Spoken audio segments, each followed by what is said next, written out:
আপনারা চাঁদাবাজি নিয়ে বয়ান দিতে কে কইছে? কমিটির কেউ কইছে? না না, কমিটির কেউ বলে নাই, আমিই বয়ান দিয়েছি। রোজা, নামাজ, হজ, যাকাত এত কিছু থাকতে আপনি চাঁদাবাজি নিয়ে বয়ান দিচ্ছেন কেন?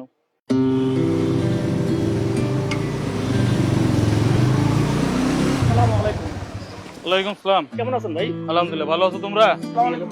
আসসালাম। ভালো আছেন? এই তোমাদের এই ইমাম সাহেব কে এই জায়গার? জি আমি। আপনি রাজনীতি করেন কেন মসজিদে বৈশা? কোন দল করেন? আমি কোনো দলের সাথে যুক্ত নই, আর আমি তো কোনো মসজিদে রাজনীতি করি না। রাজনীতি করেন না, আমাকে ধুনু ফুনু বুঝান। আপনি গত জুমায় কি বয়ান দিচ্ছেন? গত জুমায় মানুষের সম্পদ আত্মসাৎ, চাঁদাবাজি সংক্রান্ত আর ইসলামের বিধান এবং বিচার এসব নিয়ে। আপনারা চাঁদাবাজি নিয়ে বয়ান দিতে কে কইছে? কমিটির কেউ কইছে? না না, কমিটির কেউ বলেন, আমিই বয়ান দিয়েছি। আপনি নিজেই বয়ান দিচ্ছেন? জি। রোজা, নামাজ, হজ, যাকাত এত কিছু থাকতে আপনি চাঁদাবাজি নিয়ে বয়ান দিচ্ছেন কেন? কেন, চাঁদাবাজি তো একটা সমসাময়িক বিষয়। আর তাছাড়া এখন তো মোবাইল খুললেই চাঁদাবাজি সব নিউজ আসে। আর ওই যে আমাদের বাজারে সেখানে যে চাঁদাবাজি। আমাদের বাজারে চাঁদাবাজি আপনার কি বললো? আরে আমি নিজেই তো। চুপ করেন না, ফাজলামি করেন। মসজিদে বসে মিথ্যা বয়ান দেন আর পাবলিকের উস্কাই দেন। এত পাওয়ার কই পান আপনি? হ্যাঁ, আমার নির্বাচনী এলাকা চাঁদাবাজি হয় কেউ বলতে পারবে? এই তোমরা কেউ শুনছো? এই তোমরা শুনছো? কেউ জানে না, আপনি শুধু একা জানেন এই বাজারে চাঁদাবাজি হয়। আমি কেন, শুধু সবাই জানে। আপনার ওই যে আপনার ওই করবে না, তুই তো বড় একটা বেয়াদব।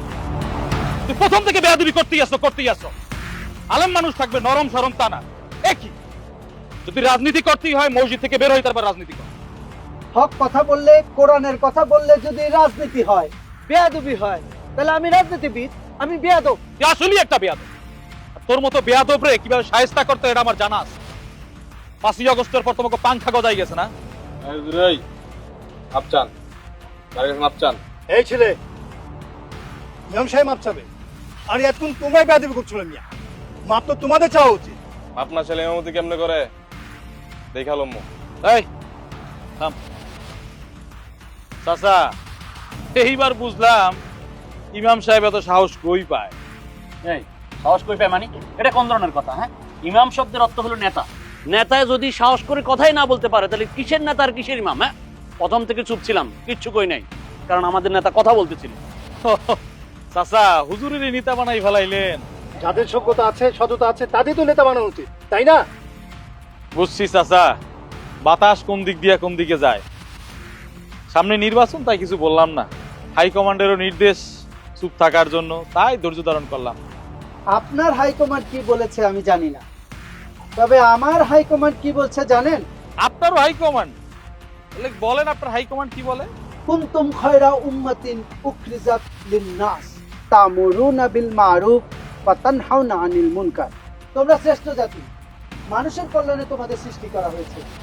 তোমরা ভালো কাজের আদেশ দিবে এবং অন্যায় কাজ থেকে দূরে থাকবে। তাইলে আপনি আর থামবেন না, কইয়েই যাইবেন? হক কথা আমি বলে যাব। ইমাম হিসাবে এটা আমার দায়িত্ব, এটা আমার নাগরিক অধিকার। হুজুর, আমাকে অধিকার আছে, সামনে নির্বাচন, তাই চাচা বুঝিয়া লাইছি। আল্লাহ হাফেজ। আল্লাহ হাফেজ। এই সামনে চল, তোরা আয় আয় সামনের দিকে। থাম। এই এই ইউনিটের সভাপতিকে? আমি ভাই। তুই শোন, এই হুজুরের পিছনে লাগিয়ে থাক। 5 ওয়াক্ত নামাজ হুজুরের পিছনে পড়বি, ঠিক আছে? হুজুরে কি বয়ান দেয়, কার সাথে কি কথা কয়, সবকিছু আমার টাইম টু টাইম জানাবি। ভাই আমার তো ওযু গোসল নামাজ রাখ বেটা, তোর অজু গোসল কিচ্ছু লাগবে না। সব সময় তুই 5 ওয়াক্ত নামাজ পড়বি ওনার পিছনে। আর কি কথা বলে আমারে জানা, ঠিক আছে? ঠিক আছে? হ্যাঁ, খেয়াল রাখিস। ঠিক আছে, আচ্ছা। আল্লাহ হাফেজ। আচ্ছা। আপনি কি চান দেশটা এইভাবেই চলুক, না পরিবর্তন চান? পরিবর্তন করতে হলে আপনাকেই সিদ্ধান্ত নিতে হবে।